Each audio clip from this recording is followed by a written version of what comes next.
¿Qué tal amigos? Muy buenas. Bienvenidos a este segundo vídeo del curso de lenguaje de programación C#. En el primer vídeo hemos repasado los tipos fundamentales con los que trabaja el lenguaje de programación. Así hemos visto tipos enteros, hemos visto tipos booleanos, hemos visto los diferentes tipos numéricos que existen, tanto enteros como de coma flotante. Hemos visto la parte del tipo booleano con sus matices y con sus detalles. Hemos visto también las cadenas de texto y lo que es el carácter, ¿de acuerdo? Es decir, el tipo carácter. Sin embargo, hay que tener en cuenta que declarar una variable y asignarle un valor y sacarlo por pantalla, pues no es una práctica que nos proporcione realmente una funcionalidad que nosotros podamos dedicar a nuestra rutina diaria, sino que queremos algo que nos resuelva problemas. Y para resolver problemas, pues obviamente hay que aplicar operadores para combinarlos y obtener expresiones bastante más complejas que resuelvan esos problemas. Y esos problemas se resuelven a través de operaciones. Y no hablo exclusivamente de operaciones matemáticas, sino que pueden ser operaciones lógicas, operaciones con cadenas de texto o evidentemente una combinación de la parte numérica o la parte aritmética más bien con la parte de cadenas y con la parte lógica. ¿De acuerdo? Todo eso se puede combinar y obtener una estructura bastante más compleja. ¿De acuerdo? Es en lo que se basan los algoritmos realmente, en combinar todos estos elementos y obtener una estructura que nos resuelva problemas. En este vídeo vamos a ver todo eso y quiero hablar principalmente sobre tres secciones que son las más importantes y que son dedicadas a cada uno de los tipos. En todos los lenguajes de programación existen tres tipos fundamentales de datos. Por un lado tenemos los datos numéricos, independientemente de que sean valores enteros o valores decimales, ¿de acuerdo? Nos da exactamente lo mismo.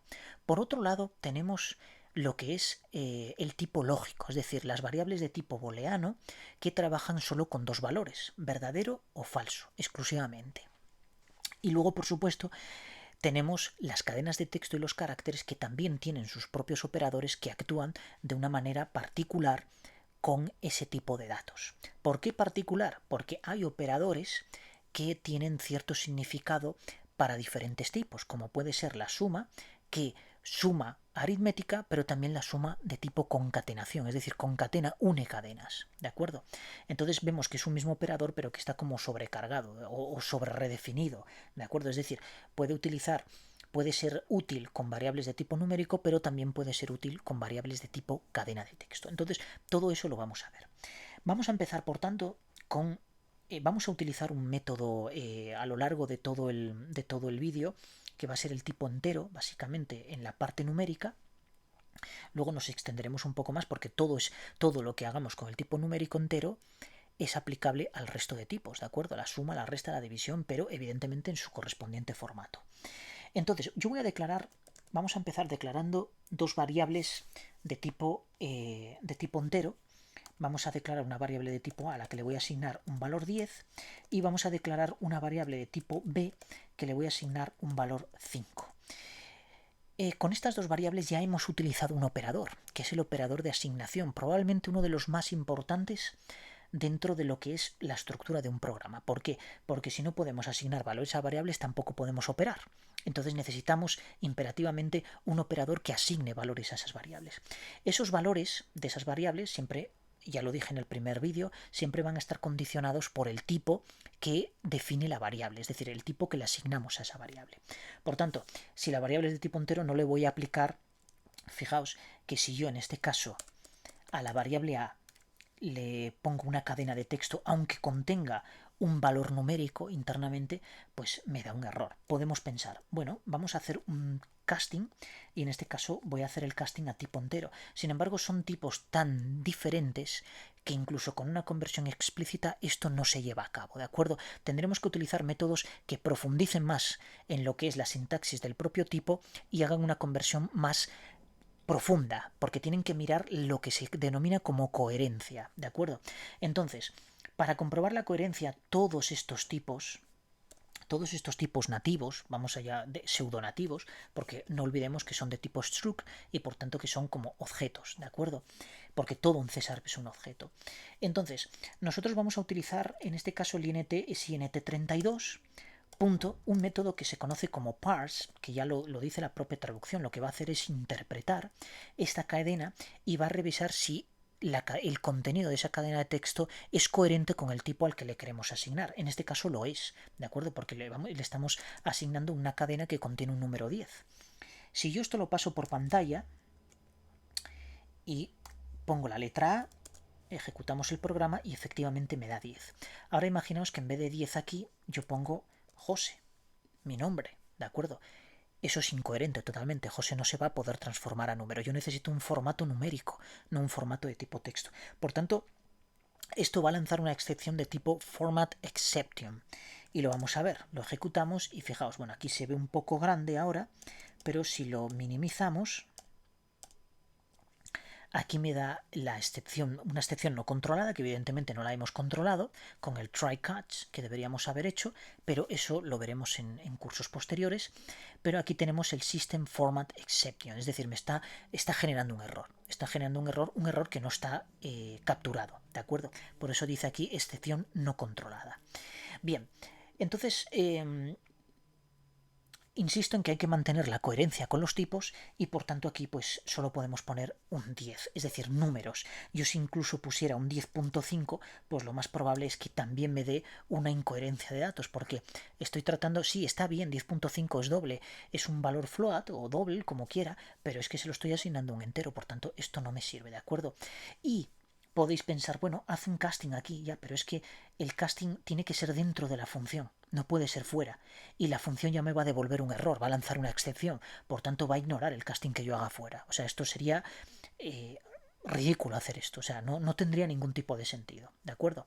Bien, entonces, una vez entendido esto, la importancia que tiene la coherencia de los datos que introduzcamos en una cadena de texto para convertirlos a un valor entero, vamos a asignarle un primer valor y vamos a asignarle a una variable de tipo entero que vamos a llamar b, vamos a asignarle por ejemplo el 5. Y ahora vamos a crear una tercera variable en la que yo voy a hacer la suma de esas dos anteriores. Y eso se hace sencillamente de esta manera, a más b. Nada más, no tiene ninguna complicación. Entonces ahora yo saco por pantalla el valor de la variable c y me devuelve obviamente 15. Puedo restar, fijaos, puedo sustituir este más por el menos y entonces lo que me va a devolver es 5, que es la resta. Puedo multiplicar y obviamente me devuelve un valor 50. Y puedo hacer una división de enteros, que en este caso es una división, pero como detecta que A y B son valores enteros, pues obviamente el resultado va a ser un entero. 10 entre 5 en este caso, bueno, es 2, no habría ningún tipo de problema, pero imaginaos que aquí contengo pues un valor de 5, bueno, 5.5 no lo puedo contener, pues sería un double. Lo veremos más tarde. Bien, entonces tenemos la suma, la resta, el producto y el cociente, ¿de acuerdo? Sin embargo, esto es una operación muy sencilla. Para hacer operaciones más complejas, entonces lo que tengo que hacer es una expresión. Y las expresiones se caracterizan porque son líneas de código en la que combinamos diferentes operadores. Entonces yo puedo poner aquí, puedo sumar tranquilamente A más A directamente aquí y luego dividir por b. Entonces aquí es donde entra algo muy importante y además que genera muchísimo conflicto a la gente, que es la prioridad de cálculo de los operadores. Centrémonos, porque esto es de primaria, es un concepto matemático que nos inculcaron desde bien pequeños, la prioridad de los operadores, y aún hay gente que suma antes que multiplicar y eso no está bien. Si nosotros evaluamos esta expresión, podemos pensar, vale, voy a evaluarlo como siempre, de derecha a izquierda. Entonces sumo A más A y lo divido entre B. Vale, 10 más 10 son 20, dividido entre 5 me debería dar 4. Vamos a ver el resultado que me da. Me da 12. Curioso, ¿por qué? Porque realmente está haciendo la división antes que la suma, ¿de acuerdo? Entonces está dividiendo 10 entre 5 que me da 2 más 10, efectivamente son 12. Esa es la línea ordenada de cálculo que se debe seguir cuando tenemos una expresión en la que se utilizan muchos operadores. Es decir, todas aquellas operadores, todos aquellos operadores que tengan el mismo nivel de prioridad, se ejecutarán siempre de izquierda a derecha. Los que no la tengan, entonces tendremos que saber a ver qué reglas existen. Entonces nosotros sabemos que una regla matemática básica es que el producto y la división siempre se van a operar antes que la suma y la resta. Por tanto, aquí el compilador lo que está haciendo es, primero ejecuto esto o opero esto y luego opero esto. Es decir, el A más el resultado que me da de aquí. ¿De acuerdo?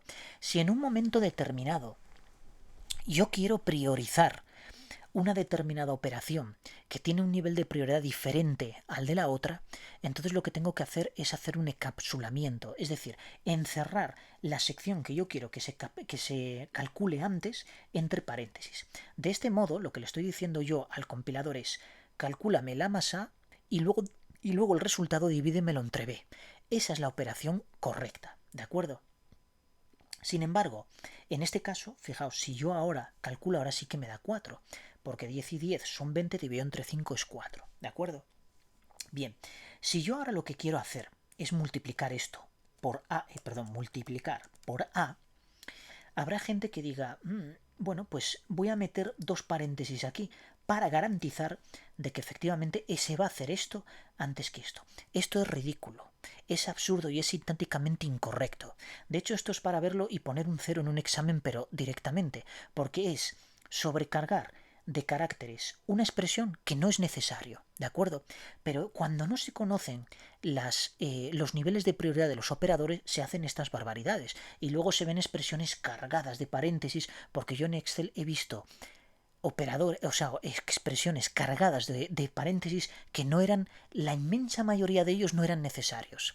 Entonces, para evitar esto, es importantísimo conocer los niveles de prioridad de los operadores, tanto aritméticos como lógicos, como el operador que sea, ¿de acuerdo? Porque todos tienen unos niveles de prioridad. Aquí no vamos a entrar en ellos porque, a ver, tanto el producto, la suma, la resta y el cociente conocemos perfectamente las prioridades que se tienen, ¿de acuerdo?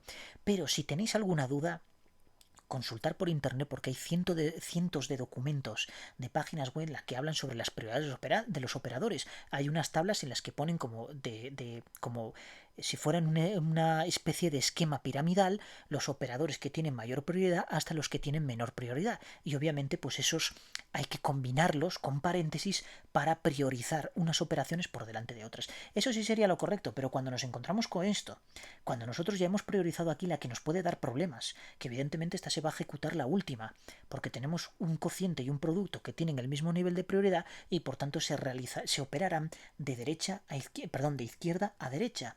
Entonces, una vez priorizado esto, yo divido entre b y multiplico por a. Es la secuencia lógica que va a seguir esto, ¿de acuerdo? Y es el concepto básico matemático que hay que tener en cuenta. Por tanto, no sobrecarguemos de paréntesis expresiones que no es necesario, ¿de acuerdo? Porque en este caso no lo es.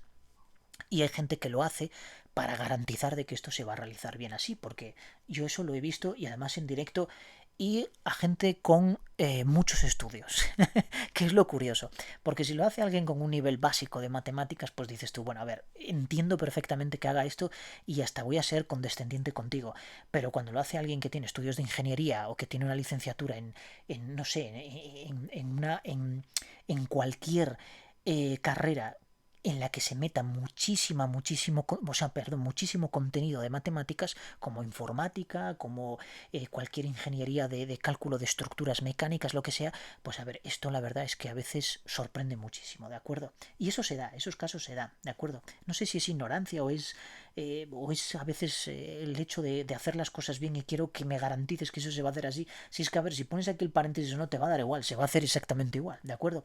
El compilador lo ignora. Ese tipo de tonterías o de sobrecarga de caracteres que son inocuos porque realmente no van a hacer nada, realmente el compilador las ignora, pero sí que es una sobrecarga de interpretación a la hora de compilar un programa, especialmente cuando ese programa tiene 4 millones de líneas de código. Si tiene 3 como este, pues sinceramente nos da exactamente igual. Cuando tiene 400.000, pues es que igual la cosa ya cambia un poquito, ¿de acuerdo? Por tanto, no solo tenemos que optimizar muchas veces en memoria, sino también en tiempos y en caracteres y en expresiones que son totalmente innecesarias, ¿de acuerdo? Bien, una vez hecho esto, sabemos sumar, sabemos restar, sabemos dividir y ya sabemos cómo combinar y priorizar determinadas funciones. Bien, entonces vamos a ver una función para ver el operador de conversión, que ya lo hemos visto en el capítulo anterior, pero fijaos, existe una clase que se llama mat, que contiene un montón de métodos estáticos. ¿Qué es un método estático? Bueno, hasta ahora no hemos visto nada relacionado con clases, por tanto no sabemos lo que es un procedimiento, ni lo que es una propiedad, ni lo que es un método, ni lo que es absolutamente nada. Y lo veremos en capítulos posteriores. Pero un método estático es aquel que no requiere, es decir, que podemos nosotros llamarle, podemos hacer una llamada a él sin necesidad de instanciar un objeto de esa clase. Son lo que se conocen como métodos de clase, y siempre se puede hacer una llamada, eso sí, haciendo referencia al nombre de la clase y a continuación el método. En este caso, mat es una clase que pertenece al espacio nombre system y podemos recurrir a todos estos métodos, estructuras, constantes, lo que tenga y lo que nos proporcione. Siempre lo vamos a saber poniendo el punto y viendo el listado. Entonces, hay una función que se llama POW que eleva al cuadrado. No existe en C# un operador que eleve al cuadrado, a diferencia de JavaScript o de Python que tienen su propio operador. Incluso en Excel tenemos el circunflejo, que sería el operador de elevación, ¿de acuerdo? Es decir, lo que es la exponenciación. Aquí no existe y por tanto lo suple a través de un método de la clase mat, que es POW, que es potencia. Entonces toma dos argumentos de tipo double y devuelve un double, que ahí está el problema, ¿de acuerdo? Ahí está el problema, bueno, el problema entre comillas. Entonces, si yo quiero elevar 2 al cuadrado, obviamente podría multiplicar 2 por 2 y tengo el mismo resultado. El problema es cuando quiero elevar, por ejemplo, el valor de a, que es 10, pues elevarlo a 10. Lo que no voy a hacer es multiplicarla a 10 veces. Eso es una barbaridad, ¿de acuerdo? Aunque la función POW es lo que hace a través de un bucle, pero es un bucle. No es, obviamente, poner en una expresión a 10 veces con el intercalando el asterisco entre medio, ¿de acuerdo? Eso es una barbaridad. Entonces, cuando queremos hacer operaciones así que se requieren cierta iteración, recurrimos a los bucles. Como aún no los conocemos, pues entonces vamos a recurrir a un método POW que nos devuelve la potencia de un número, ¿de acuerdo? En este caso 2 elevado al cuadrado, pero fijaos, nos está dando un error.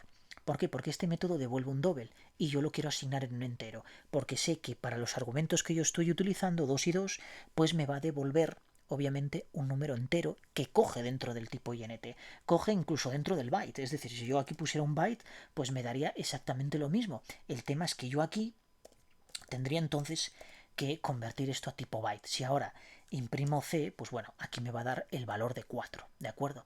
Bien, el problema viene, vamos a volver esto a int, el problema viene cuando bueno, no hay problema, ¿qué coño?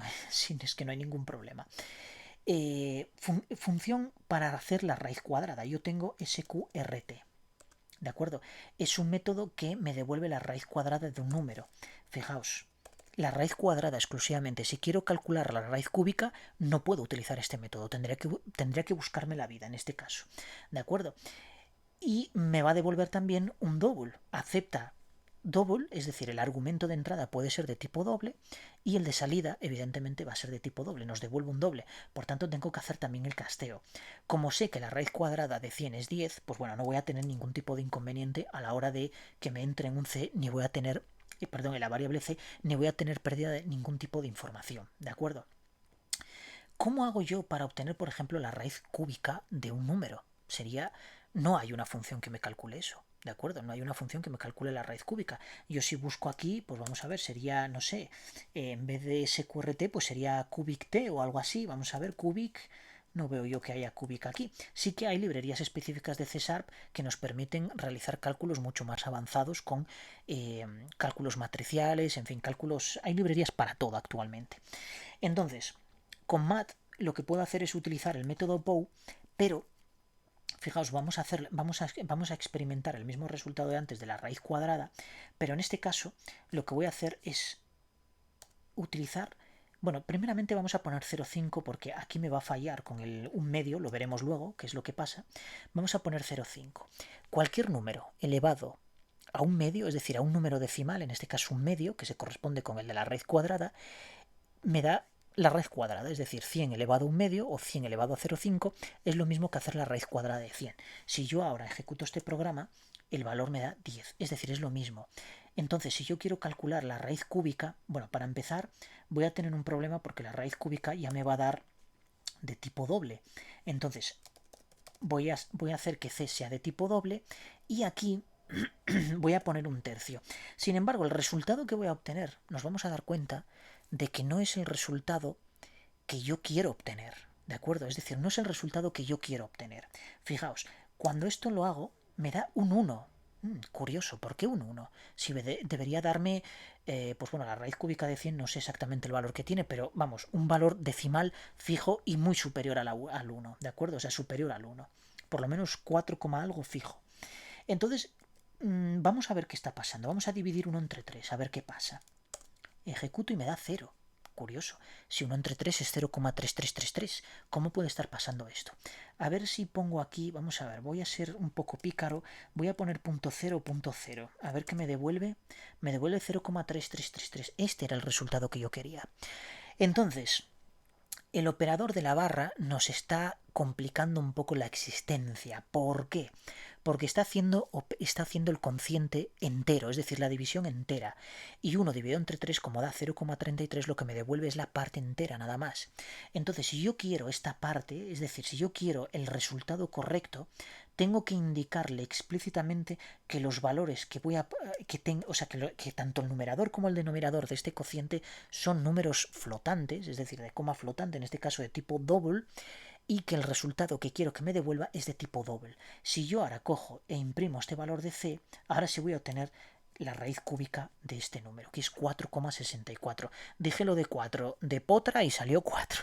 Es que 4 por 4, 16 por 4, pues a ver, se va acercando aproximadamente, ¿no? Entonces, bueno, más o menos. Bien. Tenemos C aquí.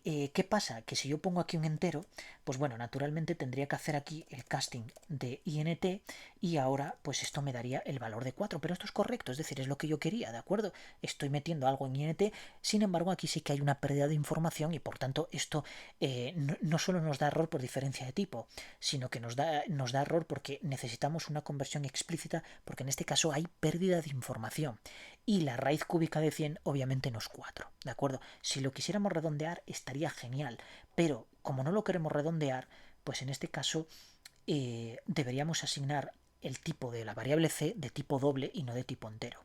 Esto viene muy bien, lo del casteo este viene muy bien cuando yo, por ejemplo, tengo aquí un random, que creo que ya lo hemos visto esto, tengo un random, punto shared, por ejemplo, punto shared, que es un método .shared.next y este next le puedo poner, por ejemplo, no sé, valores de 100, que me devuelva valores entre 100. Aquí el casting me da exactamente lo mismo porque esto ya me devuelve números enteros. Lo ejecuto y me devuelve 41. El problema, que creo que además esta shared no lo tiene next double, aquí está. El problema es cuando yo devuelvo un double, además este no admite números, multiplico por 100 para obtener valores para obtener valores mayores que entre 0 y 1 y obviamente pues aquí tengo que hacer un int para que me devuelva la parte entera de este producto, ¿de acuerdo? Lo ejecutamos y me devuelve en este caso 0, porque bueno, a saber, claro, me devuelve 0 por una cosa, porque necesito castear esto, ¿de acuerdo? Mira, aquí he fallado yo nivel de prioridad porque se hace primero el... Fijaos, esto, mira, lo hice por error y realmente ha salido algo muy interesante. Volvemos otra vez al orden de prioridad de los operadores, ¿de acuerdo? Esto no deja de ser un operador, esto es un operador, ¿vale? Que en este caso es de conversión de tipo, pero es un operador. Lo único que cambia aquí es el tipo que yo quiera introducir aquí, pero los paréntesis junto con el tipo es un operador de conversión. Entonces, si yo quito los paréntesis, como tiene mayor prioridad que el producto, entonces va a hacer la conversión de esto.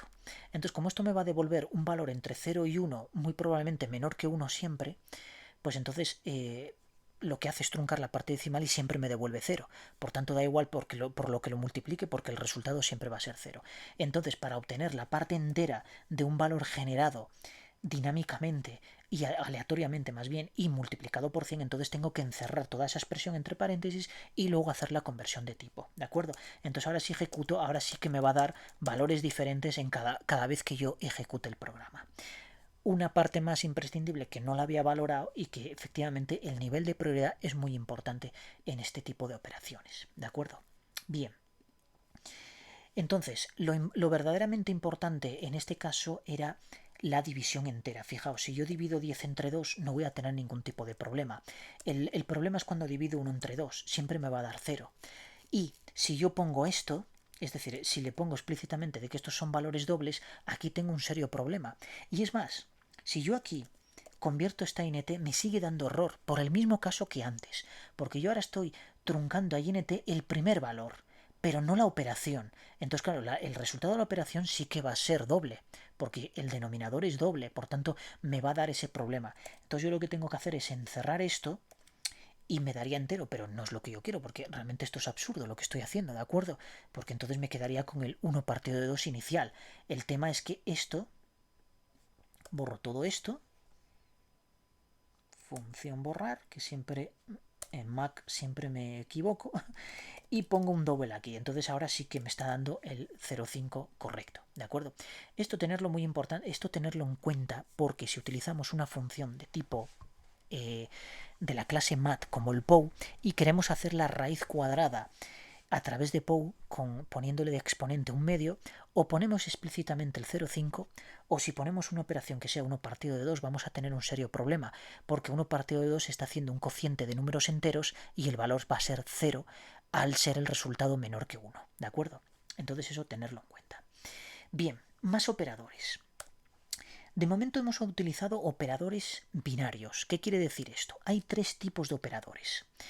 El operador unario, el operador binario y el operador ternario. Operador binario no quiere decir que esté utilizando el sistema binario, sino sencillamente es que está utilizando dos operandos, ¿de acuerdo? Por ejemplo, una suma es A más B, pues evidentemente A es un operando y B es otro operando. Luego, si yo hago otra suma más, realmente sigue siendo binaria, porque sumará el resultado de sumar A más B y se lo sumará a C. Por tanto, sigue siendo binario con esa anidación de expresiones previas, ¿de acuerdo? O ese cálculo más bien de anidación, de expresiones previas. Y luego existen también los operadores unarios. Un operador unario es, fijaos, yo voy a declarar una variable int y le voy a decir que me incremente el valor de a en 1. Este operador, que pongo dos máses, es el operador de incremento, ¿de acuerdo? Es el operador de incremento. Sin embargo, fijaos en el resultado que va a dar c. A vale 10, se lo estoy asignando a C, pero como estoy incrementando en una unidad el valor de A, el resultado debería ser 11, ¿verdad? Vamos a verlo. Lanzamos el programa y me da 10. Curioso. Esto es una variante muy curiosa de este tipo de operador, porque el operador de incremento tiene dos variantes. Una es el preincremento y la otra es el posincremento. En este caso, cuando la variable va de sufijo, cuando el operador va de sufijo a la variable, obviamente eso se conoce como posincremento. Entonces, la manera que tiene el compilador de interpretar esto es, yo le asigno el valor de A a C y posteriormente incremento el valor de A. Posteriormente, pero no durante la asignación, ¿de acuerdo? Entonces, fijaos, si yo copio esto y lo pego aquí y pongo el valor de A, y lanzo el programa, me sale 10 y el valor de A sí que es 11, porque se ha post incrementado. Si lo hago, si en vez de como sufijo se lo pongo como prefijo, ahora sí que van a contener el mismo resultado los dos. ¿Por qué? Porque primero incrementa A y luego hace la asignación. Entonces ahora los dos aparecerán con 11. Esto funciona exactamente igual. Realmente esto podéis decir, ¿qué sentido tiene esto? Tiene sentido porque hay en algoritmos, o a veces cuando realizamos determinados programas, que nos interesa que exista un desfase entre una variable y la siguiente, ¿de acuerdo? Esa variable siguiente es la que estoy asignando a la anterior, pero no quiero que tengan el mismo valor, sino que una siempre se mantenga o un paso por delante o un paso por detrás, ¿de acuerdo? Por ejemplo, para calcular el valor de Fibonacci sería importante, porque estoy sumando el valor anterior con el siguiente que genero. Por tanto, esto sería bastante importante, ¿de acuerdo? Tener esta premisa de que sí que puede existir un desfase entre el valor de una variable y otra, aún asignando el valor de una variable a la otra, ¿de acuerdo? Como es el caso. Este operador de incremento también existe el de decremento y obviamente existe la misma tipología, es decir, la misma variante con predecremento y postdecremento. En este caso, tanto C como A van a contener el valor de A decrementado una unidad y si lo pongo Y si lo pongo de sufijo, pues obviamente va a haber ese desfase del que hablábamos, ¿de acuerdo? Es decir, se asigna y luego se decrementa. Si yo hago aquí, fijaos, si yo hago, por eso se llaman operadores unarios, porque un operador binario, realmente yo si pongo aquí A más B, fijaos, si pongo A más B, me va a dar un error aquí, porque además fijaos en el error dice a ver si lo podemos. Bueno, no lo dice. Bueno, se espera un punto y coma, perdón, se espera un punto y coma. Pero fijaos, ese era el error que estaba dando ahora, por eso. Pero si pongo yo aquí, fijaos que me dice que este operador solo es viable a través de una asignación. Es decir, yo tengo que una asignación. Necesito lo que se conoce como un left value. Es decir, una variable, un valor de tipo izquierdo, es decir, un valor izquierdo. En este caso sería una C, por ejemplo, yo puedo asignarle esto, porque esto es el right value y esto es el left value, ¿de acuerdo? Entonces yo no puedo hacer una suma porque es que esto no tiene sentido. Si os dais cuenta, ¿dónde queda esto en el limbo? A más B, ¿a quién se lo asigno? Porque ni se lo voy a asignar a A ni se lo voy a asignar a B. Por tanto, un operador binario requiere imperativamente de una asignación, siempre, ¿de acuerdo? A diferencia del operador unario, que el operador unario es un poco más mamonazo y lo que hace es que incrementa el valor de esa variable. Esto sería exactamente igual que hacer lo siguiente, A igual a A más 1. Lo que pasa es que sobre todo cuando empecemos a tratar con bucles, tanto en los bucles, principalmente los while, porque el for ya implícitamente tiene su propia estructura de indexación, pero el while, que no la lleva, porque responde a una condición para iterar y para terminar el bucle, requiere de índices. Y normalmente todos, si iteramos una secuencia lineal, pues normalmente requerimos de variables que se vayan incrementando uno a uno. Por eso, los creadores de estos lenguajes de programación, y esto no viene de César porque viene de muy atrás, pues pensaron en que sería muy útil utilizar un operador que incrementara una variable en uno porque se utiliza muchísimo en tema de indexación, tanto de arrays como ya os digo de iteraciones en bucles. Y lo mismo que existe con el incremento, pues pensaron que con el decremento pues también sería de mucha utilidad y efectivamente también se creó.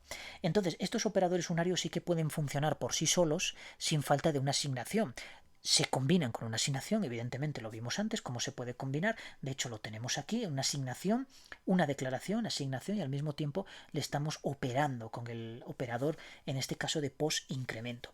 Pero por ellas mismas, aquí le está asignando el valor de A en una unidad más, ¿de acuerdo? Por tanto, si lo ejecuto, fijaos que ahora la A que antes tenía 9 porque la decrementé aquí, aunque no se asignó a la C, por eso C contiene 10, pero posteriormente la A sí que contiene un valor de una unidad más, ¿de acuerdo? Por eso es muy importante tener muy claro el concepto de lo que es un operador binario, de lo que es un operador unario, perdón, y lo que es el operador ternario, que lo veremos luego cuando veamos los operadores booleanos.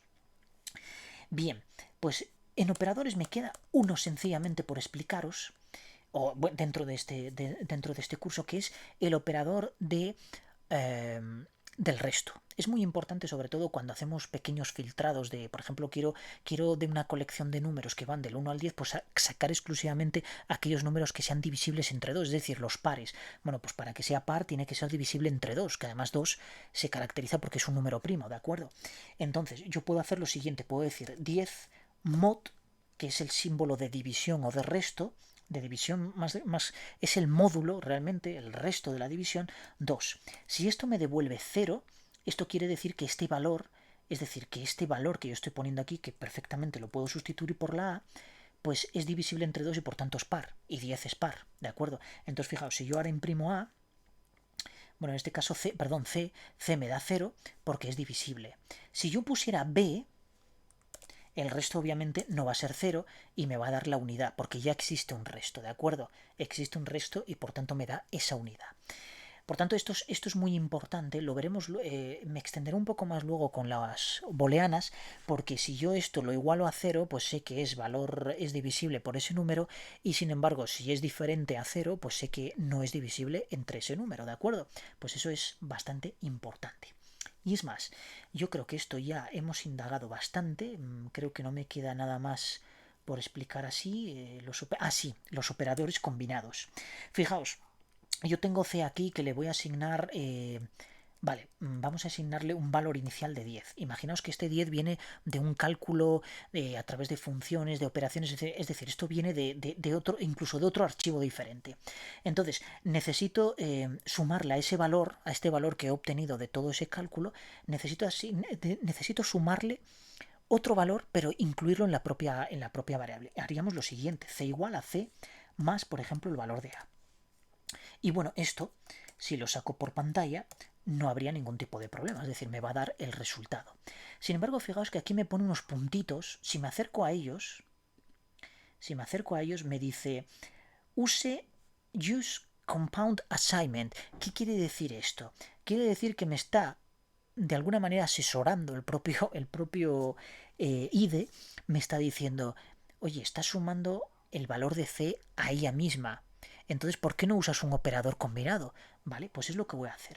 Los operadores combinados llevan implícitamente el valor del left value. Es decir, yo si hago más igual de esta forma, este operador lo que lleva implícitamente es el valor de C, esta variable.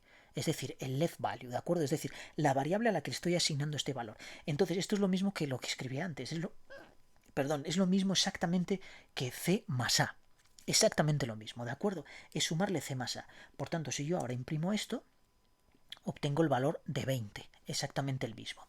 Existen operadores combinados con todos los operadores. Es decir, tengo el menos, tengo el producto y obviamente tengo también la división.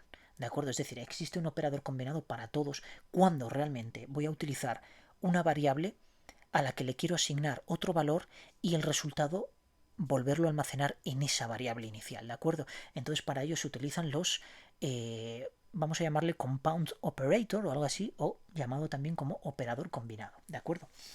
Bien, esto es importante porque se utilizan muchísimo, entonces es importante conocerlos y sobre todo cuando veamos código que utiliza esos operadores, pues saber que efectivamente es lo mismo que sumarle a la variable que está a la izquierda su propio valor más el valor que está a la derecha, ¿de acuerdo?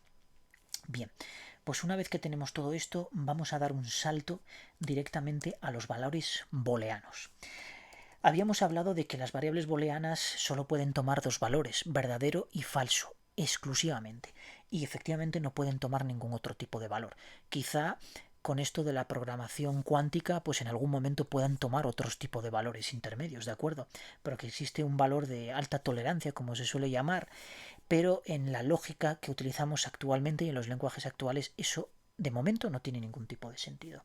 Por tanto, si yo declaro una A, puedo asignarle directamente un valor booleano, que puede ser true o que puede ser false. Si yo eso lo saco por pantalla, habíamos visto ya en el capítulo anterior que me da una representación en formato cadena de ese valor, ¿de acuerdo? Lo mismo ocurre con el valor falso. Bien, sin embargo, en pocas ocasiones yo voy a tener que asignar un literal a una variable booleana, que evidentemente se puede dar el caso, pero rara vez. Normalmente lo que voy a hacer es obtenerlo de un cálculo. Entonces esos cálculos es cuando vienen aquí los operadores los operadores booleanos. ¿Y qué es un operador booleano realmente? Pues es siempre cuando vamos a realizar una comparación. Yo, por ejemplo, quiero comparar, imaginaos, quiero comparar si, no sé, si el pantalón que llevo es de color rojo. Si fuera de color rojo, es verdadero. Si no lo es falso. Entonces mi pantalón no es de color rojo, es de color azul. Por tanto, el resultado de esa operación sería falso.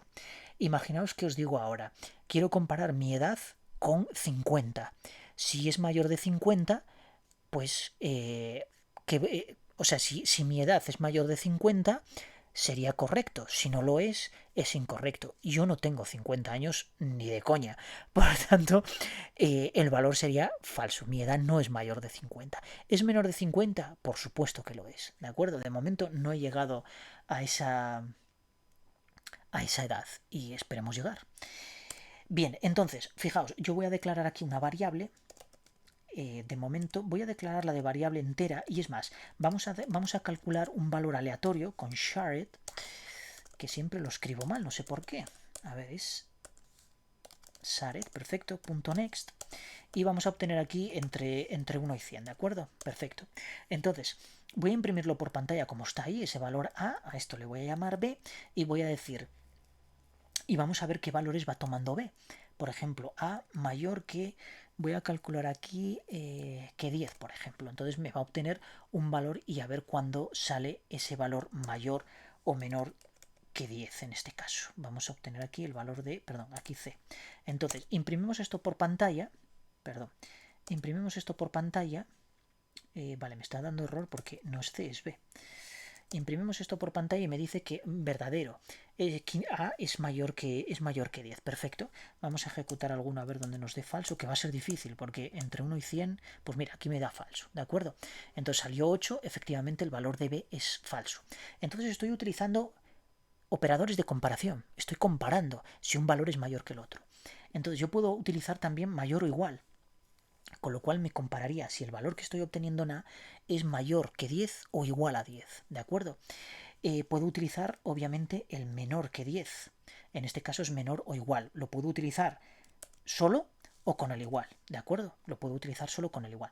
Puedo restringir aún más este filtro y en vez de decirle que coja un rango, que me compare con un rango de valores menores o iguales a 10, puedo decirle que sea exactamente igual a 10. Es decir, es un rango para un único número. Entonces tendré que iterar en todos esos números aleatorios que se están almacenando en la variable a hasta que me dé el valor de 10. Y evidentemente si le digo que sea diferente a 10, entonces ya tengo un rango mucho más amplio. Y si ejecuto, pues me dará todo true hasta que salga por ahí un 10, que bueno, el 10 pues va a ser bastante complicado obtenerlo, ¿de acuerdo? Entonces, lógicamente, los operadores de comparación me están, digamos, dando un abanico de posibilidades a la hora de comparar un rango de números, ¿de acuerdo? Bien, entonces tenemos el mayor y menor, mayor o igual, menor o igual, igual y diferente. Fijaos, el igual me viene a ser lo mismo que esto, que el equals. Es una función, es un método que pertenece a la clase padre. Object es la clase padre de todas las demás. Es decir, todas las clases en C# derivan de object. Y object tiene una serie de métodos que se pueden redefinir. Es como si fueran métodos virtuales que podemos nosotros sobreescribir en el resto de clases. Y la mayoría de los métodos nativos o pseudonativos que hay, porque no olvidemos que son objetos, pues contienen implementado el método equals.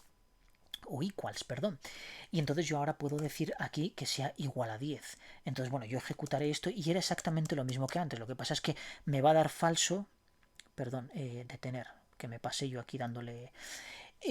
me va a ejecutar constantemente, o sea, va a hacer comparativas con el valor que obtiene en A hasta que sea igual a 10. Esto es exactamente lo mismo que esto, ¿de acuerdo? Para números es exactamente lo mismo. Esto es exactamente lo mismo que esto que estoy haciendo yo aquí, ¿de acuerdo? Es decir, estoy comparando A con 10. Cuando A sea igual a 10, pues entonces B será verdadero. Sin embargo, yo puedo coger y esta función de A igual a 10 puedo negarla. ¿De acuerdo? Entonces, fijaos, yo puedo poner el símbolo de negación delante y lo que estoy haciendo es negando. ¿Pero qué estoy negando? Cuidado. El símbolo de negación es un operador unario, por tanto afecta al elemento que tenga directamente hacia la derecha. Entonces yo no puedo negar, no puedo aplicar un operador lógico, es decir, booleano, a un número que es entero. No puedo hacerlo. En este lenguaje no se puede. Si venís de JavaScript con las malas prácticas que hay en JavaScript, porque acepta de todo, porque es el lenguaje que a mí me encanta, pero realmente he de decir que luego te metes en un lenguaje de estos fuertemente tipados y la verdad es que la diferencia es abismal, ¿verdad? Bien, lo que está tratando de hacer este operador es invertir el valor de A, pero como A no es un booleano, pues evidentemente no lo puede hacer. Entonces yo tengo que recurrir aquí a los paréntesis para encerrar esta operación que me devuelve un booleano y luego sí aplicarle el invertido. Entonces, en este caso lo que le estoy diciendo es que B será verdadero para todos aquellos números que sean diferentes a 10. Esto es lo mismo que poner esto.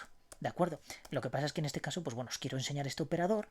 Si ahora le vamos dando, pues evidentemente será true hasta que el valor sea igual a 10. ¿De acuerdo?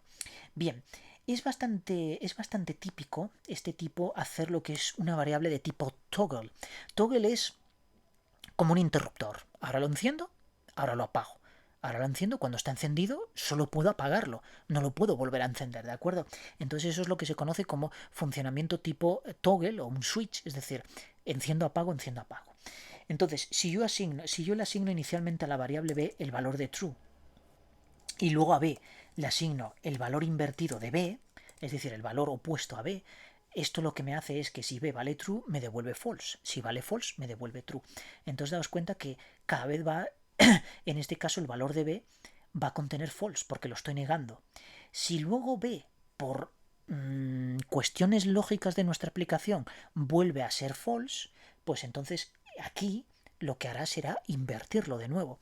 Esto está bien cuando hacemos, imaginaos, por ejemplo, un formulario y tengo un botón. Cuando hago clic en el botón, bueno, B en el constructor del formulario tomará un valor inicial, que en este caso lo queremos asignar a true, vamos a asignarlo, por ejemplo, a false, para tener que cuando yo encienda, cuando yo haga clic, pues se vuelva true, se vuelva a valor encendido, ¿no? Por decirlo de alguna manera. Entonces, cuando yo hago clic en el botón, como esto toma un valor inicial en el constructor del formulario de tipo false, o en el constructor o en el método que yo haya implementado este valor, al darle clic en el botón, B tomará el valor opuesto al que tiene inicialmente. Si vuelvo a darle al botón clic, como B pasó a valer true en el primer clic, en el segundo clic volverá a su valor inicial, que es false. ¿De acuerdo? Y así sucesivamente. Esto es lo que se conoce como una variable de tipo toggle. De hecho, hay métodos exclusivamente para hacer operaciones de tipo toggle. ¿Vale? Bien, pues esto está más que entendido. Vamos a las operaciones AND, OR y negación. La negación ya la conocemos, ¿de acuerdo? La hemos visto ahora, que es la operación no, la operación not. Las operaciones y las operaciones OR. Cuando nosotros tenemos, por ejemplo, un valor true y quiero hacer, por ejemplo, tengo esto, fijaos, ¿qué valor creéis que va a obtener B? Bueno, vamos a verlo. Vamos a eliminar esta parte para quedarnos solo con esta línea. Lanzamos y efectivamente obtiene false. Pero es más, ¿por qué obtiene false? Porque estoy multiplicando un valor verdadero por un valor falso. Entonces, la operación lógica AND solo es verdadera cuando ambos operandos, porque no olvidemos que es un operador binario, cuando ambos operandos son verdaderos. Es decir, si yo aquí pongo true, entonces esto será true. Mientras aquí permute aquí false, mientras haya un false en cualquiera de los operadores, ya sea el izquierdo o el derecho, el valor resultante en B va a ser falso, ¿de acuerdo? Porque es un producto 0 por 0, 0, 0 por 1, 0, 1 por 0, 0, 1 por 1, 1, ¿de acuerdo? Es la tabla de la verdad de la función lógica AND. Sin embargo, este operador tiene una magia adicional que no tiene, por ejemplo, el operador que es solo un ampersand, que es lo mismo, porque fijaos, esto nos va a dar el mismo resultado. Sin embargo, tiene una lógica añadida que no tiene el doble ampersand. El ampersand evalúa esta parte. Si es verdadera o falsa, me da exactamente lo mismo, va a evaluar esta segunda parte. Me da igual que aquí sea verdadero. Si esto devuelve falso, realmente no tiene ningún sentido evaluar esto, porque el resultado va a ser falso. Otra cosa es que me interese calcular esto para luego, pues imaginaos que es una función que me va a devolver falso, pero internamente trabaja con variables de ámbito global que en líneas posteriores van a tener cierta relevancia. Entonces, obviamente me interesa ejecutar este método de aquí, pero en el caso de que no me interesara ejecutarlo, entonces utilizaría el doble ampersand. El doble ampersand lo que hace es que si aquí encuentro un false, olvídate de esta parte de la derecha, olvídate porque no la va a ejecutar. Es lo que se conoce como operador de cortocircuito. Es decir, evalúa esta primera parte. ¿Es verdadera? Evalúa la segunda parte, es decir, la parte de la derecha. La parte de la izquierda es falsa. Olvídate de la parte de la derecha porque la he cortocircuitado, es decir, la puenteo y no se va a ejecutar. Entonces con eso hay que tener cuidado porque hay muchas veces que tenemos aquí métodos que afectan a variables globales o variables estáticas que de alguna manera las vamos a llamar en líneas posteriores a esta línea donde hacemos el cortocircuito, y queremos que este cambio sí que se produzca, independientemente de que aquí me dé verdadero o falso. Pero esas otras variables van a tomar otros valores, ¿de acuerdo? Y entonces me interesa. Entonces, conclusión, hay que tener mucho cuidado de utilizar un ampersand, porque claro, podemos pensar, es que, joder, me da lo mismo. O sea, yo aquí utilizo true por true, me da true. Pongo el otro ampersand y me da exactamente lo mismo. Claro que te da exactamente lo mismo. Y es más, si aquí pones false, te da igual que pongas un ampersand o dos, porque te va a dar exactamente lo mismo. Pero cuidado, con este true de aquí nunca se va a evaluar. Y sin embargo, con este sí que se va a evaluar. Eso es muy importante, ¿de acuerdo? Ya os digo de que aquí puede haber un método con que aunque no se ejecute, es decir, aunque nos dé igual lo que se ejecute ahí, pero realmente puede contener variables que toman otros valores y que luego posteriormente, pues eso, variables globales, variables estáticas de clase, no sé, variables contenidas en otros archivos que evidentemente son públicas y que podemos acceder a ellas y que tienen un ámbito global, pues van a ser modificadas por ese método que llamamos aquí. Si lo cortocircuitamos, todo nuestro programa puede sufrir pues resultados totalmente incoherentes, ¿de acuerdo? Bien, ocurre lo mismo con el OR. Lo que pasa es que el OR, pues en este caso en vez de evaluar aquí a false, evalúa a true. Es decir, si aquí es true, como es la suma, 0 más 0, 0, 0 más 1, 1, 1 más 0, 1, 1 más 1, 1. Es decir, toma siempre valor verdadero, salvo cuando los dos operandos son falsos, ¿de acuerdo? En este caso, solo si este es false y este es false, entonces este operador tomaría valor false. En el caso de que uno sea true, pues siempre toma valor verdadero.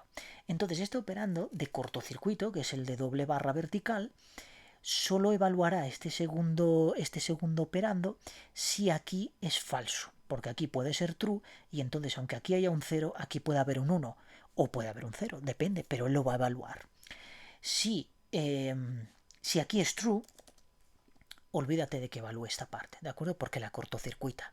Es justo lo contrario de lo que hace el doble ampersand. El ampersand evaluaba a false. Si es false, como es un producto, es como multiplicar por 0, por tanto la segunda parte ya no me interesa. Sin embargo, el OR hace exactamente lo contrario. Como suma, entonces si es verdadero, la segunda parte ya no me interesa. Y si me interesa ejecutar la segunda parte por lo que ya os he dicho, entonces tendremos que utilizar el operador de solo una barra vertical. ¿De acuerdo? Y esto lo que hace es operar, pero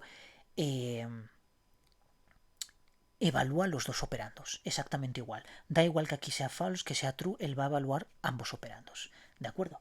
Bien, pues una vez que tenemos esto, tenemos el AND, tenemos el OR, tenemos también otra función que se llama SHORE, que en este caso el SHORE evalúa solo para da valor verdadero cuando nosotros tenemos el operando 1 y el operando 2 son diferentes, es decir, true y false. En este caso me daría verdadero. Si yo aquí pongo true, automáticamente él me va a dar falso, ¿de acuerdo? Si ambos son false, es decir, si ambos son false o ambos son trues, me da falso, ¿de acuerdo? Tiene que haber una diferencia, es decir, tiene que haber desequilibrio entre la parte de la derecha y de la izquierda, ¿vale? Perfecto. Bueno, pues en valores booleanos vamos a ver el operador ternario. Fijaos, yo voy a asignar aquí a bol, voy a hacer un bol que le voy a llamar b y le voy a asignar el valor verdadero. Bueno, antes os dije de que no era habitual o frecuente asignar un valor literal a una variable booleana. Es evidente que os engañé, porque sí que lo es. ¿De acuerdo? Es muy habitual hacerlo. Es muy habitual iniciar una variable de estas para luego tener un control. De hecho, es una variable que solo toma dos valores. Por tanto, si no se inicializa un valor, pues de poco nos sirve. ¿De acuerdo? De hecho, si no inicializamos las variables en César nos da error. ¿De acuerdo? No toman valores por defecto. Fijaos, si yo inicializo esto y trato de imprimirla, ya me lo subraya y me dice uso de una variable local b, en este caso no asignada. Entonces lo que puedo hacer cuando no quiero asignarle ningún tipo de valor ni inicializarla, puedo asignarle el valor por defecto y todas las variables, tanto de tipo entero, doble, float, lo que sea, tienen un valor por defecto. Es decir, default, digamos que funciona con todas. Simplemente se adecua a devolver o un valor booleano o un valor falso y se adecua de manera que el compilador interpreta este valor de la derecha y en función de eso devuelve un valor u otro. ¿De acuerdo? Entonces, fijaos, si yo ahora imprimo me va a dar falso, pero si yo aquí en vez de un bol pongo un int, el valor por defecto que toma una variable de tipo entero es 0, ¿de acuerdo? Lo mismo pasa con un double. Si yo pongo un double aquí y ejecuto, el valor por defecto es 0, ¿de acuerdo? Entonces, fijaos, yo voy a declarar aquí una variable booleana que sé que me toma valor falso por defecto. Entonces vamos a utilizar el operador ternario. El operador ternario es muy sencillo de utilizar. De hecho, es como una especie de if, pero muy reducido, muy sintetizado, ¿de acuerdo? Sin embargo, utiliza tres operandos. Entonces, fijaos, yo voy a crear aquí una variable c y le voy a decir que si B voy a poner un interrogante y voy a poner el valor que va a devolver en el caso de que B sea verdadero, 2 puntos, y ahora el valor que va a devolver en caso de que B sea falso. Entonces, en este caso, como B es falso, aquí ya me está subrayando la C de que no está siendo utilizada, entonces vamos a imprimirla y así desaparece. Y bueno, en este caso la A no está siendo utilizada, me la voy a cargar, ¿de acuerdo? Entonces, fijaos, B toma su valor por defecto, que es false. Entonces aquí evaluamos. En este caso vamos a evaluar B a false y nos va a devolver el valor de 20 porque B toma ese valor, ¿de acuerdo?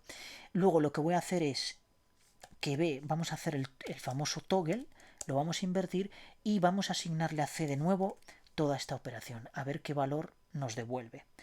Copiamos esto y lo pegamos aquí. Y entonces voy a imprimir aquí, pues bueno, esto me vale aquí, pero copiamos esto y lo voy a poner aquí. Control V, perdón. Ahí. Entonces, lo que tenemos es que inicialmente imprimirá el valor 20 porque B toma un valor falso, luego lo que hacemos es negar ese valor, es decir, le hemos dado al interruptor, se ha puesto a true y entonces me va a devolver el valor de 10. Sacamos esto por pantalla y obviamente 20 y 10. Es un operador muy útil, ¿de acuerdo? Muy, muy, muy útil e imprescindible porque se utiliza muchísimo. De hecho, creo a día de hoy que no hay ningún lenguaje de programación que no tenga una variante de su operador ternario, ya sea en esta sintaxis que JavaScript, Java, C++, C, C#, por supuesto, y muchos otros lenguajes derivados de C lo van a tener exactamente igual. Y luego tienes Python, por ejemplo, que no tiene este operador, pero sí que tiene un if then else muy parecido, que bueno, hace exactamente lo mismo, ¿de acuerdo? Hace exactamente lo mismo. Bien, una variante de este operador es, lo que pasa es que digamos que está centrado en solo un tipo de datos, es cuando nosotros declaramos una variable y la declaramos nula. Y puede ser nula una variable. Normalmente solo los objetos toman valores nulos, sin embargo aquí en César hemos hablado de que todos los tipos son nulos, por tanto por defecto no van a poder ser nulos, pero haciendo una pequeña variación del tipo sí que pueden ser nulos, ¿de acuerdo? Entonces, fijaos, voy a declarar una variable y le voy a asignar null. Esto inicialmente me va a dar error. De hecho, no puedo asignar null a un tipo entero. Sin embargo, si yo aquí le pongo como sufijo la interrogación, automáticamente me acepta el valor null. Entonces, lo que estoy declarando, fijaos que ahora A ya no es un int, sino que es un int interrogación. ¿Qué quiere decir esto? Que es un tipo nullable. Es un tipo que puede aceptar un tipo nulo.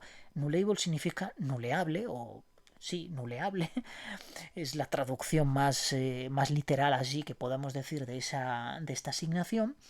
Y por supuesto, bueno, si yo ahora quiero imprimir esto por pantalla, pues me va a dar nada porque evidentemente no contiene nada. Null no se representa en formato cadena. De hecho, ni aunque nosotros pusiéramos aquí un toString, creo que ni así, que esto no lo he probado, pero ni así, aparece vacío totalmente, ¿de acuerdo? De hecho, no hace falta el toString porque ya el método lo está convirtiendo a su es verdad, bueno, no, aquí hice una tontería, no hace falta poner toString, aunque quizá a veces el método toString sí que tiene unas operaciones adicionales que no le aplica el propio GradLine, ¿de acuerdo? Aunque el GradLine normalmente suele llamar al tipo toString de este, pero bueno, muchas veces no estoy convencido de que eso se haga siempre, ¿de acuerdo? Porque es un método sobrecargado, entonces bueno, puede hacer lo que le dé la gana. Bien, entonces, ¿cómo evalúo yo esta situación si no quiero que A sea nulo? Pues mire, pues fijaos, de una manera muy sencilla. Yo voy a hacer B y lo que voy a hacer es que si A es nulo, le voy a asignar un valor por defecto de 10. Vaya, si lo escribo bien, 10. De este modo. Entonces esto quiere decir que si A es nulo, pero es que este operador de la doble interrogación solo evalúa el operando que tiene a la derecha, si es nulo, perdón, a la derecha, a la izquierda, si es nulo. Es decir, esto me está diciendo, A es nulo, entonces te devuelvo 10. Si no lo es, te devuelvo el propio valor de A. Nada más. Por tanto, es un operador también binario, ¿de acuerdo? No es ternario, es binario. Vamos a imprimir aquí B y bueno, evidentemente me va a devolver el valor de 10. Vamos a asignarle ahora un valor de 10 aquí y le doy a intro. Ahora, bueno, claro, si le asigno 10 no vemos mucho. Vamos a asignarle 20 y fijaos que ahora me está devolviendo el valor de 20, ¿de acuerdo? Entonces lo estoy haciendo bien. Ahora imaginaos que, bueno, como le di, voy a pensar, voy a quitar esto. Pero es que esto me va a dar un error. ¿Por qué? Porque este operador me está diciendo, es que este operando de aquí no es un int interrogación, es decir, no es un tipo nullable, por tanto no puedo evaluarlo. No puedo evaluarlo, porque este tipo int no acepta valores nulos. Por tanto, tengo que imperativamente ponerle la interrogación como sufijo al tipo. Y de esta manera es como un nuevo tipo, ¿de acuerdo? Lo único que le estoy diciendo que acepte los tipos nulos. Bien, entendido esto, también se utiliza muchísimo, de decir, este tipo, perdón, este operador, y por supuesto los tipos correspondientes nullables, ¿de acuerdo? Vamos a pasar a algo que es muy interesante, que son los operadores a nivel de bit. Como veis, me estoy alargando mucho en este vídeo porque hay muchísimos operadores y de hecho repasarlos todos es que sintetizar todo esto sin explicar determinados matices es muy complicado. Vamos a declarar dos variables que le voy a asignar dos números. El 2, es más, no voy a hacer esto, voy a hacer lo siguiente. Voy a declarar una variable de tipo A y vamos a hacer ya directamente 2 de esta forma. No, B no. Perdón, aquí B, sencillamente. Perfecto. Bueno, B no, quería un 3 aquí, no una B, así. Y vamos a hacer un console write y le voy a poner A. Entonces, estoy haciendo un AND, pero realmente no es un AND, porque esto es un operador de bits. Es decir, estoy operando sobre los bits. Por tanto, tengo que recurrir al sistema binario. No puedo recurrir directamente a decir, no, es que, ¿cómo hago una operación AND entre 2 y 3? 2, ¿qué es verdadero? ¿Es falso? Bueno, 2, cualquier valor mayor que 0 y mayor y menor que 0 es verdadero y solo el 0 es falso. Entonces, aquí me dará verdadero en A, pero claro, no puedo convertir un valor booleano a entero. Entonces, ¿qué me devuelve? ¿Un 1A? Bueno, vamos a ver qué valor me da. Me devuelve un 2, curiosamente, no es un 1. ¿Qué magia es esta? ¿Qué brujería? No es brujería, es muy fácil de entender y para ello vamos a convertir estos dos números a binario. Entonces, ¿cómo convierto estos dos números a binario? Pues muy sencillo. Vamos a utilizar la clase convert.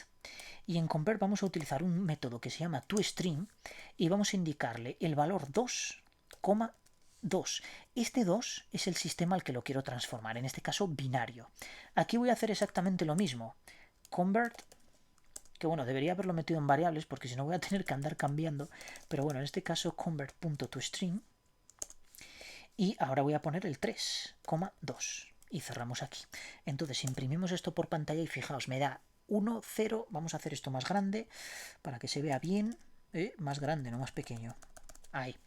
Fijaos, me da el valor booleano, perdón, el valor binario de 2. El valor decimal 2 en binario es 10 y el valor binario de 3 en binario, perdón, el valor decimal de 3 en binario es 11. ¿Por qué? Bueno, pues es así porque es así, o sea, en binario es así, pero tiene un porqué. Fijaos, vamos a coger un código de 4 bits, ¿de acuerdo? No, de 3 bits, no, 4. Vamos a coger 4, vamos a poner 4 ceros y hay algo que se llama peso. El bit de mayor peso es siempre el que está a la izquierda y el de menor peso es siempre el que está a la derecha. ¿Y qué es esto del peso? Pues es sencillamente la posición que ocupan esos bits dentro de esta cadena desde el n-1, siendo n el número, en este caso 4, que es un código de bits, n-1 hasta 0. Es decir, el peso es 3, 2, 1 y 0. Si yo elevo estos números, estos pesos son exponentes de una base que en este caso, como es sistema binario, pues la base va a ser 2. Por tanto, va a ser 2 elevado a 3, 2 elevado a 2, 2 elevado a 1 y 2 elevado a 0. Y solo serán relevantes o se calcularán aquellas posiciones que tomen valor 1. Imaginaos, por ejemplo, estos dos unos, ¿de acuerdo? En los ceros ignorarlos, porque va a dar 0. Entonces, lo que me interesa es los unos. Por tanto, ¿qué peso tengo aquí? Tengo un 1. 2 elevado a 1 es 2. Quedaos con eso, ¿eh? Aquí es 2. Por tanto, tengo un 2. Voy a poner aquí un 2. Más el siguiente 1 es este. 2 elevado a 3 es 2 por 2, 4. 4 por 2, 8. Por tanto, es un valor 8. Entonces esto es un 8. Por tanto, ese valor binario representado de decimal es un 10. Entonces, si me voy a esto, fijaos que es el 2 elevado a 1, por tanto 10, es 2, que es lo que me está dando ahí. Si yo aquí cambio un 1, cualquier número elevado a un exponente 0 es 1. Por tanto, si aquí hay un 2 y aquí hay un 1, 2 más 1 es 3. Por tanto, el 11 es 3. Entonces, si yo imprimo, fijaos, si yo ahora esto imprimo la A, el resultado que me está dando por pantalla me da un error. Bueno, me da un error porque todo esto lo tengo que borrar. El valor que me está dando por pantalla es un 2. Y es correcto porque en binario, fijaos que el 2 habíamos dicho que era 10 y el 3 habíamos dicho que era 11. Entonces, esto está haciendo la operación producto a nivel de bit, no a nivel del número completo, a nivel de bit, es decir, está multiplicando bit a bit y nos da el resultado. Entonces, lo que está haciendo es 1 por 0 es 1, es 0.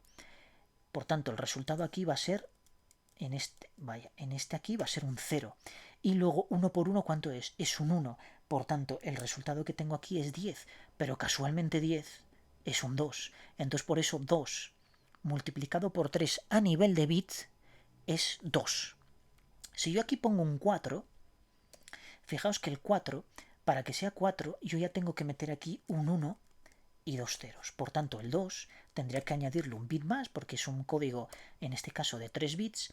¿Y qué valor me va a dar? Pues me va a dar el 4 también, porque fijaos, 0 por 0, 0, 0 por 1, 0, perdón, el 4 no, el 0, 0 por 1, 0. El valor resultante de esto me va a dar 0. Si yo multiplico, o sea, si yo saco por pantalla, me da un 0. Por tanto, a nivel de bit, fijaos qué diferencia, ¿verdad? De multiplicar un producto de manera aritmética, que 2 por 4 me daría 8, a multiplicarlo de manera bit a bit.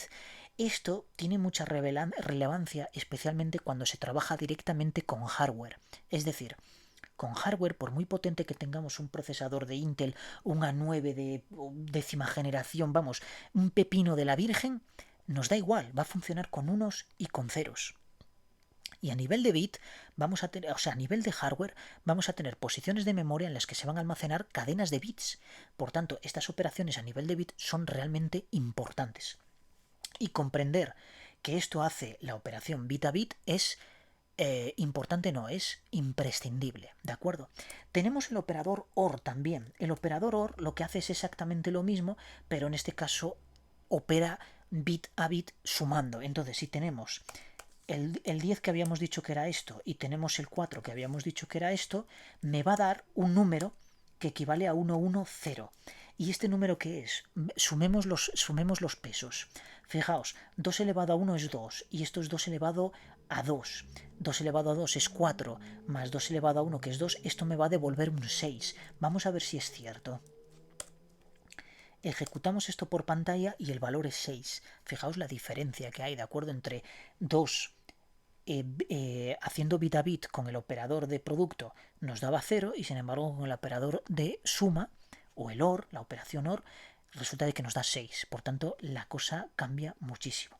Entonces, si no controláis bien el sistema binario, es importante que conozcáis esta manera de convertir números a binario. ¿De acuerdo? De esta manera tenemos una representación de números decimales en binario y podemos hacer los cálculos bit a bit. ¿De acuerdo? Bien, vamos a borrar esta línea de aquí que no nos interesa y ahora vamos a hacer lo siguiente. Vamos a hacer un desplazamiento de bits. Para desplazar bits, fijaos, si yo tengo aquí el 4 y quiero desplazar un bit hacia la derecha, este es el desplazamiento de bits hacia la derecha y este sería el desplazamiento de bits hacia la izquierda, ¿de acuerdo? Eso queda perfectamente claro. Es hacia el lado que apunte la flecha. Este apunta hacia la derecha, desplazamiento de bits hacia la derecha. El otro apunta hacia la izquierda, desplazamiento de bits hacia la izquierda. Por tanto, vamos a explicar qué es esto del desplazamiento de bits. El 4 habíamos dicho que era esto, ¿de acuerdo? 2 elevado al peso, tenemos 0, 1 y 2. 2 elevado a 2, 4. Si yo desplazo este bit una posición hacia la derecha, lo que va a hacer es que aquí me va a poner un 0 y aquí me va a poner un 1. ¿Y esto a qué equivale? El peso es 1, 2 elevado a 1 es 2, por tanto el resultado que voy a obtener por pantalla va a ser 4 dividido entre 2. Exactamente lo mismo, es como si dijéramos estoy dividiendo entre 2. Fijaos, multiplico y me da un 2. Esto viene muy bien cuando... Bueno, esto viene muy bien conocerlo porque obviamente el desplazamiento de bits se utiliza muchísimo. Pero es que esto conviene saberlo porque le puedes hacer una jugarreta a alguien a la hora de dividir entre 2. Por ejemplo, yo tengo un valor aquí que toma 4 y lo quiero dividir entre 2. Perfecto, pues en vez de poner la operación de división, voy a desplazar un bit hacia la derecha. Y de esa manera seguramente la persona que lo coja se va a liar porque va a decir, si no está puesto de ello y no está puesto de lenguaje, va a decir, pero vamos a ver, ¿qué estás haciendo aquí? Pues estoy dividiendo entre 2. De hecho, si yo pongo un 8 aquí, fijaos, si pongo un 8, el valor que me va a salir por pantalla es 4, es decir, vuelvo a estar dividiendo entre 2. Y lo curioso es que si desplazo hacia la izquierda un bit, ¿qué valor pensáis que me va a dar aquí? Pues yo diría que va a dar 16. A ver, 16. ¿Por qué? Porque estoy desplazando el bit, es decir, estoy multiplicando por 2. Por tanto, cualquier número, evidentemente que sea divisible entre 2, que yo desplace un bit hacia la izquierda, estoy multiplicando por 2. Si lo desplazo hacia la derecha, estoy dividiendo por 2. ¿De acuerdo? Por tanto, bueno, que sepáis que es otra forma más de hacer determinadas operaciones de una manera muy rápida, porque las operaciones a nivel de bit, eso es rapidísimo, ¿de acuerdo? De hecho, este tipo de desplazamientos son operaciones muy básicas que hace la unidad aritmética lógica de los procesadores, es decir, de la ALU, y por tanto, pues son operaciones muy sencillas a nivel de bit y que llevan muy poco tiempo de procesador, a diferencia de un cociente o de una multiplicación que ya es aritmética y que, bueno, quizá el compilador internamente a saber cómo lo hará, ¿de acuerdo? Si la operación producto, bueno, no creo que evalúe que sea tan inteligente, no lo sé, no lo sé. Quiero pensar que no. Bien, pues ya hemos visto bits y hemos visto operaciones a nivel de bit. Como veis, es realmente sencillo, ¿de acuerdo? Es decir, las operaciones a nivel de bit son muy, muy, muy sencillas. Y nos dan valores realmente interesantes, pero que a veces nos sorprenden, ¿de acuerdo? Porque no esperamos ese resultado a ver un producto así, pero si lo analizamos a nivel de bit, pues nos damos cuenta de que el resultado es totalmente correcto. Quiero, antes de terminar, porque me falta el tipo string y ese va a ser volado, porque realmente hay muy pocos operadores con el tipo string, quiero recordaros dos cosas que son bastante importantes de la clase math.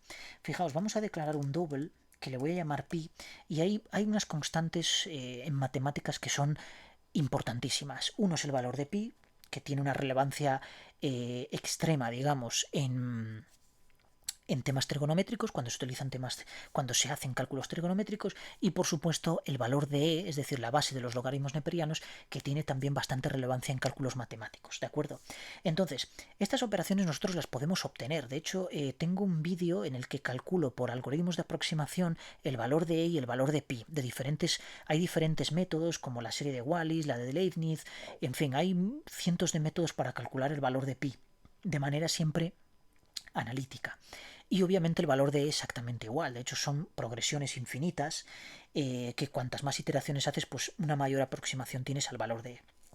Sin embargo, son tan relevantes estos números, que son números irracionales, eso quiere decir que tienen una parte decimal infinita, y al mismo tiempo son números trascendentales porque tienen una importancia en cálculo supina, ¿de acuerdo? Entonces, la mayoría de los lenguajes de programación lo que hacen es tener unas constantes ya predefinidas a través de las cuales podemos acceder a esos números. Entonces, en la clase math tenemos el valor de pi, tenemos el valor de pi ya por defecto, que si nosotros lo imprimimos aquí, pues vamos a ver que obtenemos el valor de pi con un montón de decimales. Y tenemos el valor de e también, que tenemos exactamente lo mismo, ¿de acuerdo? Si esto lo ejecutamos, tenemos el valor de e, es decir, la base de los logaritmos neperianos, que normalmente lo conocemos como 2,72, pero son muchos más decimales. Luego tenemos ya puestos aquí tenemos algunas funciones de math, como por ejemplo el redondeo. Es muy importante utilizar la función round cuando no queremos tantos decimales. Ahora mismo tenemos los decimales del tipo double. Esto podríamos ya reducirlo, fijaos, en el método round podríamos reducirlo en tema decimales sencillamente haciendo un float y esto almacenándolo en un float, ¿de acuerdo? Entonces, si yo esto lo ejecuto, me ha recortado el número de decimales que tengo a la derecha. Sin embargo, esto no es lo habitual que se hace, aunque obviamente se puede hacer. Vamos a volver aquí a nuestro doble, esto lo vamos a eliminar, y lo que vamos a utilizar es el método round. ¿De acuerdo? El método round lo que hace es que soy yo el que le determina el número de decimales que quiero reflejar por pantalla. Imaginaos que quiero solo 2 decimales. Bueno, pues le pongo el segundo argumento un 2 y al ejecutar tengo un 2. Lo curioso es que yo aquí, fijaos que en round, lo que me devuelve round es un número doble, es decir, es un número, no un string, ¿de acuerdo? Esto lo digo porque aquellos que venís de JavaScript, hay un método que es toFixit, ¿de acuerdo? O toFixed, como sea, que nos devuelve una cadena de texto, no un número. Entonces una cadena de texto yo ya no puedo operar con ella. Si yo aquí quisiera sumarle 10, fijaos que me devuelve 12,72, es decir, está operando numéricamente. Si esto me devolviera una cadena de texto, entonces yo tendría que ir al típico convert to string y hacer una conversión, perdón, en este caso double.parse y hacer una conversión a través de ese método, ¿de acuerdo? En este caso el método round me está devolviendo un número, no una cadena de texto. Bueno, lo digo por el tema de los decimales, ¿de acuerdo? Obviamente en JavaScript existe un método que es el round también, que me devuelve evidentemente un número y que puedo limitar también el número de decimales. Pero si lo hacéis con el toFixit, que sepáis que ese método devuelve una cadena y podemos limitar también el número de decimales, pero devuelve una cadena de texto, no devuelve un número. Tenemos dos métodos que redondean hacia arriba y hacia abajo, que en este caso es el sailing. Lo he escrito mal, sailing. Bueno, ahora ya. A ver, sailing. Aquí está. Que lo que hace es redondear, en este caso, hacia arriba. Por tanto, en el E lo que me va a devolver es un valor 3, ¿de acuerdo? Y tenemos el floor, que en este caso lo que hace, pues bueno, es devolverme el 2, porque la parte decimal, pues para el tema de redondeo me devuelve un 2, ¿de acuerdo? Bien, luego tenemos otro método que se llama truncate, que este lo que hace es eliminar toda la parte decimal y me devuelve exclusivamente la parte entera.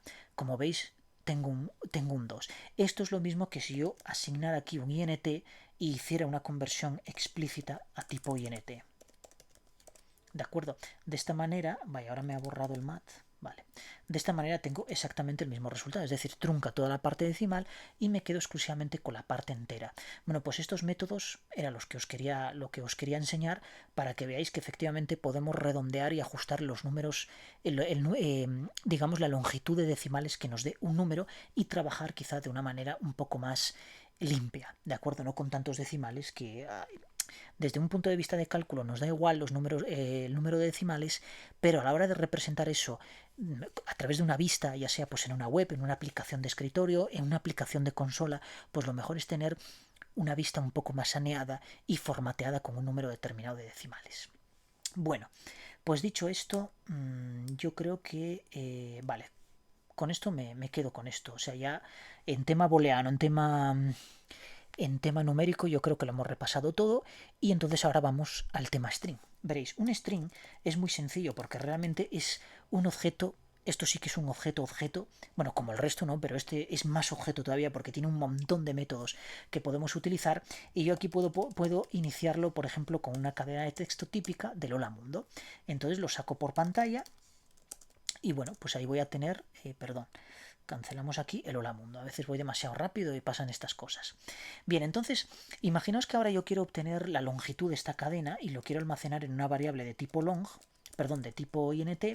Vamos a tener aquí la longitud y le voy a decir cadena.length. Con este método, length, obtengo la longitud de esta cadena. Entonces yo aquí pongo longitud y lo sacamos por pantalla y la longitud es 10.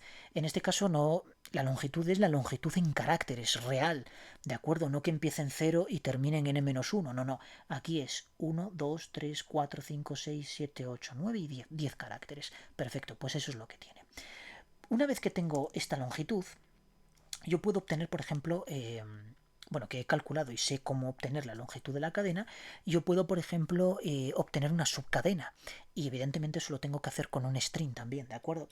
Entonces, fijaos, declaro un string y le llamo subcadena, ¿de acuerdo? Y entonces ahora pongo cadena.substring, es el método que me va a permitir extraer una cadena. A este método, como estoy utilizando ya la cadena y esta cadena está inicializada, entonces este método toma ya como valor de entrada la propia inicialización que hemos hecho de la variable cadena. Y entonces solo me va a pedir dos parámetros, que es de en dónde empiezo y qué longitud de caracteres quieres coger. Bueno, pues quiero que empieces en el carácter 0, aquí sí hay que ponerle 0, y quiero que cojas 4 caracteres. Por tanto, me va a coger el hola nada más. Si yo imprimo la subcadena, pues efectivamente me imprime hola. Pero puedo hacer más a través de una técnica que se llama chaining, encadenamiento. Y esta técnica está siempre supeditada a que el método al que me enlazo me devuelva un tipo con el que yo pueda aplicar ese nuevo método que estoy encadenando. Me explico. ¿Qué me devuelve substring? Yo si me acerco a substring, fijaos, me está devolviendo un string, curiosamente. Obviamente, lo que estoy extrayendo es una subcadena. Entonces yo puedo coger aquí un punto toUpper, que es una función que toma como parámetro de entrada una cadena de texto, evidentemente un tipo string, y lo que me va a devolver es sencillamente esa cadena convertida a mayúsculas. Entonces yo si grabo esto y lo imprimo por pantalla, fijaos que ahí tengo el hola en mayúscula. Esta técnica de chaining se utiliza muchísimo, es muy legible en el sentido de que voy viendo por cada separación de punto, pues voy viendo exactamente lo que voy haciendo, ¿verdad? Pues obtengo una subcadena, lo convierto a mayúscula, luego puedo obtener otra subcadena, en fin, puedo hacer lo que quiera. De hecho, yo después de hacer todo esto, como esto es una cadena y sé del curso, del vídeo anterior, del capítulo 1, que una cadena de texto es un array de caracteres, entonces yo puedo obtener aquí un char. Es decir, yo puedo llamarle a esto tipo, puedo crear un tipo char a su cadena, y aquí, claro, me está dando un error porque esto es un string. Pero si yo ahora pongo el operador de indexación y le añado un 0, esto sigue siendo chaining. ¿Por qué? Porque el toUpper me está devolviendo un string, es decir, el substring, el cadena es un string. Substring me devuelve un string. Por tanto, yo me puedo volver a enlazar a ese substring de una manera anónima, porque no estoy almacenando ese substring de momento en ningún sitio. Es decir, cuando estoy operando no lo estoy almacenando en ningún sitio. Por tanto, eso se almacena en una posición de memoria por ahí auxiliar y se aplica el método toUpper que necesita un string para operar. Y como toUpper me devuelve un string, entonces yo aquí ya podré almacenarlo en su cadena de tipo substring. Pero en este caso, como este string lo que hago es indexarlo y extraigo el valor 0, pues imaginaos que ahora no lo puedo almacenar en una variable de tipo string, que bueno, creo que sí lo puedo almacenar en una variable de tipo string, pero me da un error aquí, claro, tengo que hacer una conversión aquí de punto toString. Y de esta manera ya, bueno, básicamente tengo lo mismo para almacenarlo en un string, pero yo quiero almacenarlo en un char. Y esto eliminarlo.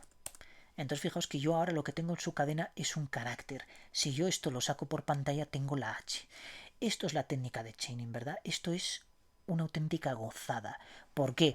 Porque estoy viendo explícitamente lo que voy haciendo. Y esto lo puedo hacer con métodos nativos de la propia clase. Puedo crear mis propios métodos y asignárselos a esa propia clase, lo que se conoce como extensión, es decir, es un método que yo creo extendiendo de una clase ya creada, independientemente de que sea una clase personalizada mía o nativa del propio lenguaje, como es string, ¿de acuerdo?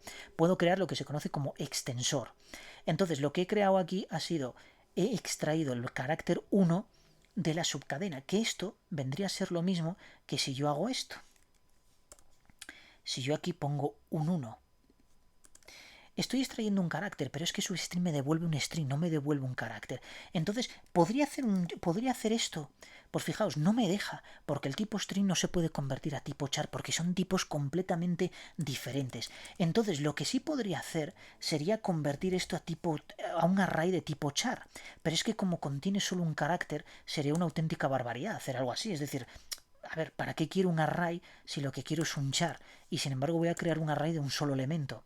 Entonces lo que puedo hacer aquí es sencillamente meter esto en un string, no me queda otra, ¿de acuerdo? O hacer este char, pero extraer el elemento 0. Y esto, perdón, el elemento 0. Y de esta forma sí es cierto que yo aquí ya tengo un char y voy a volver a tener el mismo resultado de antes, la H. Eso sí, ahora no está en mayúscula, está en minúscula. Si yo quisiera directamente aquí voy a eliminar aquí espacios. Si yo quisiera directamente aquí convertir la mayúscula, podéis pensar, bueno, pongo un toUpper ya, pero es que no es un string, por tanto no tiene el método toUpper. Entonces tengo que convertirla a toString, ahora sí es una cadena, y luego a continuación a toUpper. Pero hay que tener mucho cuidado con estas transformaciones. A ver qué pasa aquí. Ahora, ¿por qué no me sale? Bueno, no me sale. Y ahora me sale la H en mayúscula, ¿de acuerdo? Es decir, básicamente estoy haciendo lo mismo que antes, pero de una manera un poco más enreversada, porque realmente esto lo he liado demasiado aquí, pero no es necesario hacer todo esto, ¿de acuerdo? Porque, de hecho, yo podría obtener todo esto, convertirlo aquí a toUpper, que fue lo que hice antes, es decir, convertirlo aquí a mayúscula, aunque sea solo ese carácter, y obtener el único carácter que me devuelve, que en este caso es una cadena con longitud 1, ¿de acuerdo? Eliminar todo esto de aquí, porque claro, el toString puedo utilizarlo tantas veces como quiera, y ahora sí que estoy obteniendo el carácter en mayúscula, ¿de acuerdo? Sin embargo, esto son particularidades de la propia clase string que podría estar hablando aquí de ella de métodos, bueno, hasta el infinito y más allá. Y no es lo que quiero hacer. Yo lo que quiero es obtener un substring. En este caso vamos a eliminar la indexación y vamos a poner aquí los 4 caracteres, ¿de acuerdo? Y lo que quiero es sencillamente explicaros el operador de concatenación, que es muy sencillo. Y además, y unas variantes que hay a la hora de visualizar datos por pantalla. Fijaos, voy a poner cadena, lo voy a concatenar con un espacio en blanco y a continuación con el operador más voy a concatenar la subcadena, ¿de acuerdo? De esta forma. Entonces, si yo esto lo saco por pantalla, claro, ahora me aparece el hola mundo y el hola en mayúscula, separado por un espacio que es lo que he incluido aquí.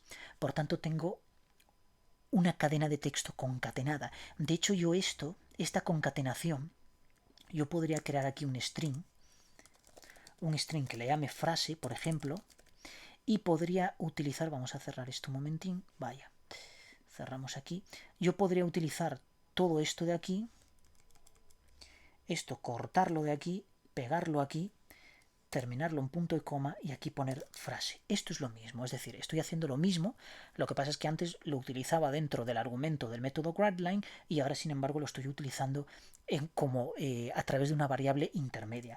Ahora lanzo el programa y efectivamente esto, bueno, pues se me ha quedado ahora medio tonto aquí esto. A ver. Bueno,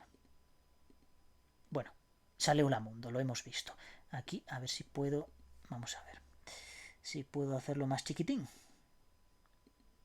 A ver, hombre. Ah.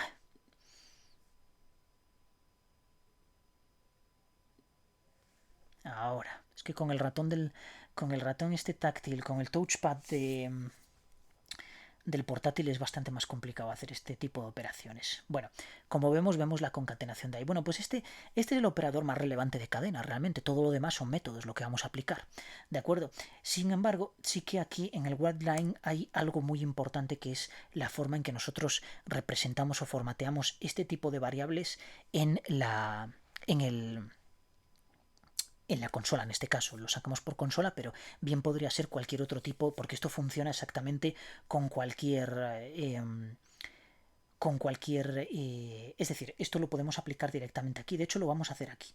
Fijaos, yo pongo el dólar y encierro todo esto, voy a borrar esto y encierro todo esto entre comillas. Esto ya no lo necesito, ni el más ni nada, esto fuera, y ahora lo que pongo es abro llave, fijaos que cambio de color ahí ya, abro llave, yo aquí puedo poner todos los caracteres que quiera y de esta manera lo que estoy embebiendo dentro de una cadena de texto son variables que van a ser sustituidas por el compilador a la hora de ejecutar el programa, ¿de acuerdo? Entonces yo puedo poner aquí, por ejemplo, cadena 1, 2 puntos, y a continuación me va a salir eso, y aquí pongo cadena 2, 2 puntos y a continuación me va a salir esa subcadena. Si yo ahora imprimo frase y lo saco por consola, fijaos que lo que me está dando es este valor, ¿de acuerdo? Esta es una forma muy elegante de sacar texto por consola, ¿de acuerdo? Pero es que esto sirve como veis lo estoy almacenando en una variable de tipo string, por tanto esto me sirve, o bueno, más bien me sirve, es aplicable a cualquier otro tipo de contexto, ya sea de consola, ya sea de formularios, ya sea de tipo web, ya sea de lo que sea, ¿de acuerdo? Porque C#, pues por suerte engloba básicamente todo, incluso operaciones ETL, ¿de acuerdo? Que por cierto, hablando de ETL, me he olvidado una cosa muy importante. Bueno, aquí de string tampoco tenemos mucho más que hablar. Bueno, un pequeño matiz aquí para terminar con string y lo dejamos. Fijaos, a la hora de imprimir también podemos hacer lo siguiente. Yo puedo poner un 0 con llaves. Utilizo esto. Aquí puedo escribir lo que quiera, cualquier tipo de texto, y a continuación un 1. Entonces, si luego a continuación pongo una coma y le pongo, por ejemplo, cadena, coma, y luego pongo longitud, fijaos que lo que va a hacer es que este número 0 lo va a sustituir por la primera variable y este 1 lo va a sustituir por la segunda. Y así podría sucesivamente con el 3, con el 4, con lo que quisiera. ¿De acuerdo? Entonces, si yo ahora imprimo, fijaos que lo que me aparece es hola mundo con este texto y luego la longitud de la cadena. Por tanto, esto es importante, ¿de acuerdo? Es muy importante porque también es muy parecido a esta es la forma moderna, que esto creo que ya lo admitía .NET 5, el .NET 6, pues bueno, todas estas cosas se han extendido muchísimo más y por tanto pues son muy útiles a la hora de dar formato a las cadenas de texto. Bien, eliminando todo esto, yo quería enseñaros algo muy importante. Fijaos, yo tengo un double al cual le voy a llamar A y voy a hacer un double.parse y voy a transformar un número pero con la coma, de esta forma. Entonces yo ahora voy a imprimir esto por pantalla, la A, y fijaos el valor que me va a dar, 104. Es decir, en vez de dar un format exception, como nos dio en casos anteriores, lo que está haciendo es elimina la coma y me está dando el valor de 104. Pero eso es incorrecto. Este tipo de operaciones es muy habitual hacerlas cuando nosotros hacemos una consulta, por ejemplo, a una API. ¿Qué es una API? Una API es una consulta que hago indirectamente a una base de datos, a un servicio de, por ejemplo, de Amazon, de Google, de Microsoft, de lo que sea. Hago una petición y me devuelve una serie de datos. De hecho, esto podríamos verlo de la siguiente forma. Fijaos, voy a abrir un explorador. En este caso tengo aquí la pantalla esta de Microsoft, pero fijaos, voy a entrar en un fake API REST y voy a entrar en este primer enlace. No es este. O ha cambiado o no es este. A ver, no es este. Es JSON Placeholder. Aquí está. El JSON Placeholder es una página que nos devuelve información falsa, es decir, información para los desarrolladores. Y, por ejemplo, yo suelo utilizar bastante en mis vídeos este users, que me devuelve 10 usuarios. Y nos lo devuelve en un formato tipo JSON, como veis aquí. Como veis aquí. Voy a ampliar esto así. Entonces, me voy a sacar la consola, que no sé lo que he hecho. A ver, JSON Placeholder. Vamos aquí a Users.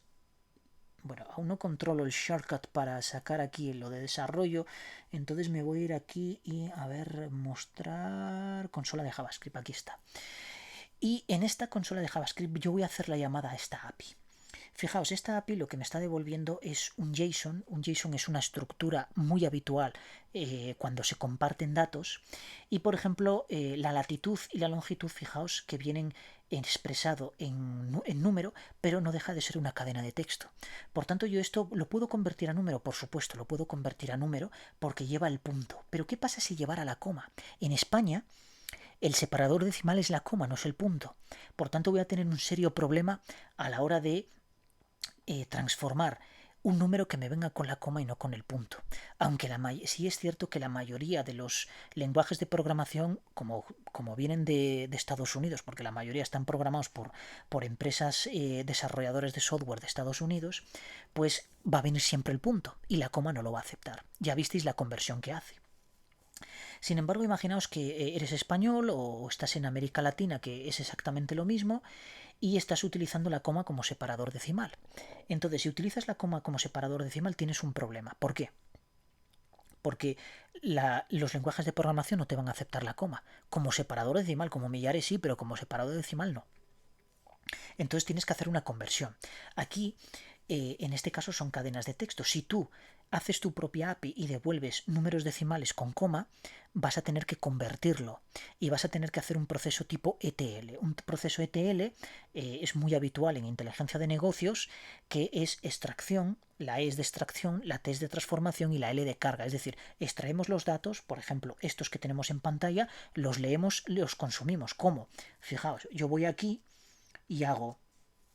Bueno, para empezar me voy a copiar la URL esta, Command C, y entonces lo que voy a hacer es sencillamente un fetch y voy a pegar aquí esta URL.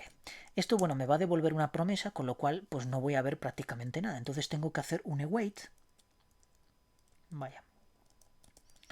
Voy a utilizar un await y ahora me va a devolver un objeto response. Bueno, vamos obteniendo algo ya. Esto creo que ya lo expliqué en algún curso, lo que hace esto. Entonces vamos a utilizar el método JSON, pero para ello tengo que encerrar esto entre paréntesis para utilizar el método JSON.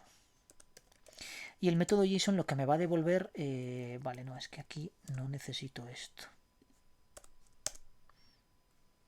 Ahora me da error el método fetch, a ver qué hice. Await, si no, pues necesito encerrar esto entre paréntesis. Punto JSON. Se esperaba... a ver. Vamos a ver. ¿Qué es lo que estoy poniendo mal aquí? Porque es que este explorador no me gusta nada. Por la forma que hace esto, me lo comprime ahí y es que no se ve nada. Vale, el fetch lo estoy haciendo bien. Entonces si hago un await,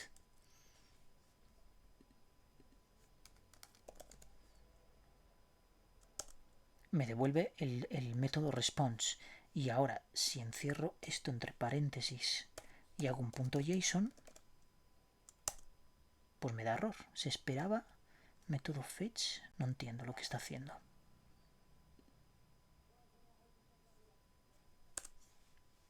Si quito esto... Bueno, estoy flipando ahora mismo. Vamos a ver, el await me devuelve el response. Si yo ahora hago un punto JSON aquí, me da error.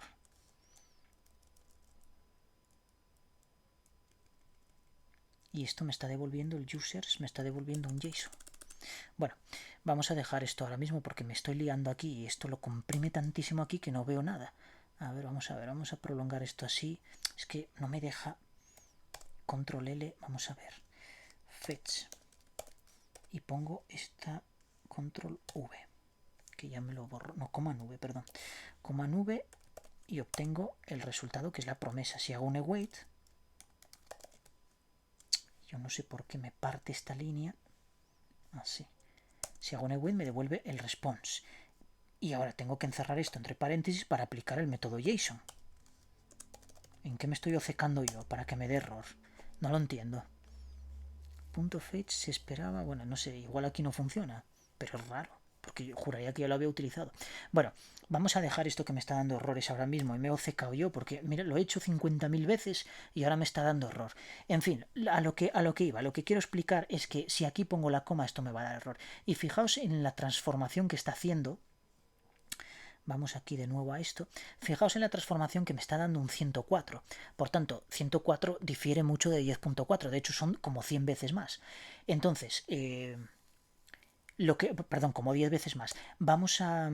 Entonces tenemos que hacer algo con esta cadena. Bueno, pues entonces vamos a almacenar esta cadena en un string que le vamos a llamar num y vamos a poner aquí 10,4.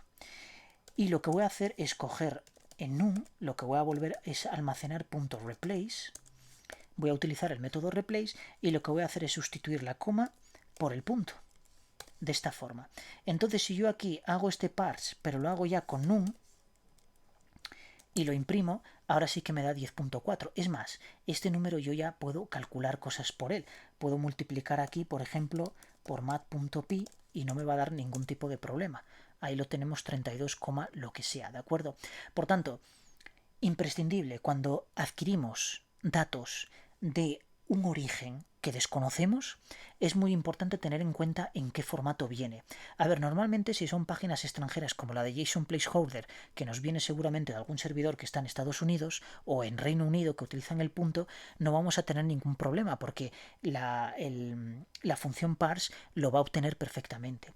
El problema es cuando vienen de alguna API que se hace con el sistema decimal del país y en nuestro país, que es España, pues obviamente no se utiliza el punto, sino se utiliza la coma. Entonces ahí es donde nosotros tenemos el problema, ¿de acuerdo? Es decir, en ese tipo de conversión. No es el punto, sino que es la coma y por tanto, en España, correcto, es la coma en vez del punto y por tanto vamos a tener ese problema. Entonces lo reemplazamos, es decir, hacemos un reemplazo y automáticamente nos sale el resultado correcto y ya podemos operar con él. Esto se utiliza mucho sobre todo en Excel cuando extraemos datos de... Yo he extraído datos de SQL Server. Los datos que almacena SQL Server vienen con punto y sin embargo en la conversión, no sé por qué, pues Excel lo convierte como evidentemente digamos que el location lo tiene en España, pues aplica digamos el formato numérico de España, que es la coma, lo convierte y al convertirlo a número hacía un mezclijo que era aquello insostenible. Entonces había que transformar esos datos antes de pasarlos definitivamente al archivo de destino, ¿de acuerdo? Por eso el ETL es extracción, transformación y carga.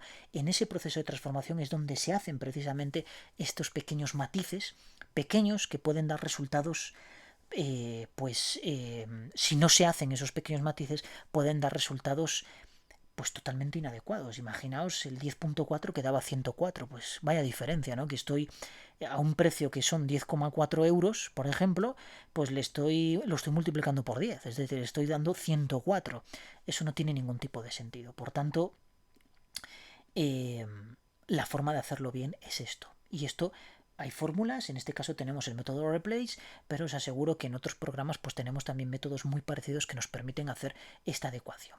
Bueno, pues este vídeo se ha hecho bastante largo, pero bastante largo, más de 1 hora y pico, entonces lo vamos a dejar aquí. Yo espero que os quede perfectamente claro todo este tipo de los operadores, que os haya gustado toda la explicación. Ya siento el error con lo del fetch. No sé qué pasa porque la verdad estoy harto de hacer el fetch con el JSON y luego con tal y ahora bueno pues me daba error, no sé exactamente qué era lo que estaba pasando, pero independientemente de eso olvidaos de esa parte y centraos con estos tipos y con estos operadores, ¿de acuerdo?